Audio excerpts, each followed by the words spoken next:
গভীর সমুদ্রেই জাহাজে হামলা চালিয়েছে জলদস্যুরা। হামলা বললে কম বলা হবে। ক্যাপ্টেন সহ 23 নাবিককে অস্ত্রের মুখে জিম্মি করে সোজা নিজেদের আস্তানা নিয়ে আটকে রাখা। নাটক সিনেমায় সচরাচর এ ধরনের দৃশ্য দেখা গেল বাস্তব জীবনে কঠিন এই পরিস্থিতির শিকার ক্যাপ্টেন আব্দুর রশিদ।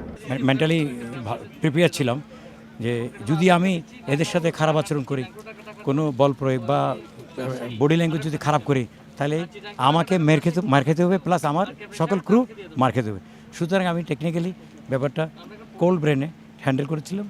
একদিকে জাহাজে সোমালিয়ান জলদস্যুদের সশস্ত্র অবস্থান, অন্যদিকে গরমে উত্তপ্ত জাহাজে বহন করা 55,000 মেট্রিক টন কয়লা। আর জিম্মি অবস্থায় কেটেছে পবিত্র ঈদ উল ফিতর। এই দুঃসময়ে আবার জাহাজের বাকি 22 নাবিককে চাঙ্গা রাখতে হচ্ছে, যাতে জলদস্যু কিংবা নাবিকেরা কোনো অঘটন ঘটিয়ে না ফেলে। নগদে 500 টাকা বা তার বেশি পেমেন্টে পেতে পারেন ঢাকায় জমিসহ 20 কোটি টাকার পুরস্কার। ট্রান্সলেটর ছিল আপনার জলদস্যুদের, সে নিজে স্বীকার করছে যে captain, this is my 8th ship, I never ever seen like this behaviour from the Somalian pirates.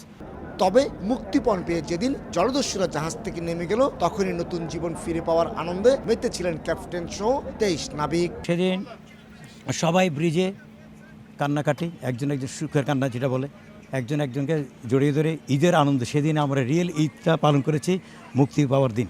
12ই March Bharat মহাসাগরে সোমালিয়ান জলদস্যুদের কবলে পড়েছিল এমবি আবদুল্লাহ। আর 1 মাস পর 13ই এপ্রিল মুক্তিপণ পেয়ে 23 নাবিক সহ ছেড়ে দেওয়া হয়েছিল জাহাজটিকে। শেষ পর্যন্ত 14ই মে জাহাজের নাবিকেরা ফিরেছে চট্টগ্রামে।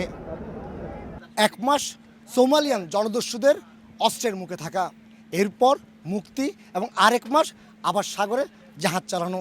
এই 2 মাস পর এই জিম্মি 23 নাবিক ফিরে যাচ্ছে স্বজনদের কাছে। প্রথমে তারা বলেছিল ঈদের আনন্দ হবে সেদিন যেদিন তাদের জিম্মি স্বজনরা ফিরে আসবে। এখন জিম্মি স্বজনরা ফিরে এসেছে, এখন তাদের ঈদের আনন্দ। কমল দে, সময় সংবাদ, চট্টগ্রাম।